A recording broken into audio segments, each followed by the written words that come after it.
परवानगी आहे. 100% वित्त विभागाच्या परवानगीसाठी 4 दिवसापूर्वी युवा विद्यार्थी असोसिएशनने मंत्रालयात जोरदार पाठपुरावा मोहीम 15 ते 17 कोर टीम सदस्यांच्या उपस्थितीत राबवली. हे सर्वांनी पाहिले, सर्वश्रुत आहे. परंतु सद्यस्थितीत 80% वित्त विभागाची मान्यता आहे आणि याप्रमाणे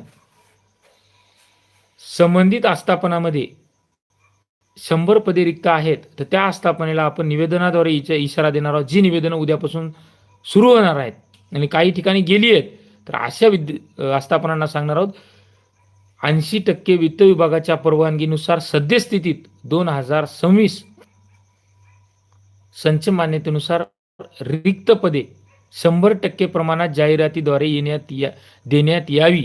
अन्यथा आम्ही सर्व पात्र उमेदवार, पालक व विद्यार्थी या सर्वांना घेऊन ना आयुक्त कार्यालय, ना मुंबई, ना पुणे, आम्ही तुमच्याच आस्थापनेसमोर आंदोलन करणार आहोत.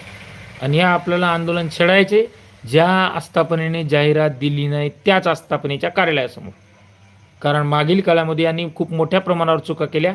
रिक्त पदे असून सुद्धा रिक्त पदांच्या जाहिराती पवित्र पोर्टलला दिल्या नाहीत.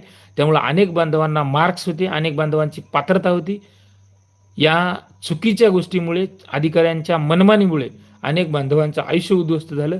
तर अशा प्रकारे मागील चुकांची पुनरावृत्ती टाळण्यासाठी आपण या गोष्टीवर दक्षतेने पाऊल म्हणून या सर्व आस्थापनांना निवेदनाच्या माध्यमातून कडक इशारा देत आहोत. आणि ज्या आस्थापनांनी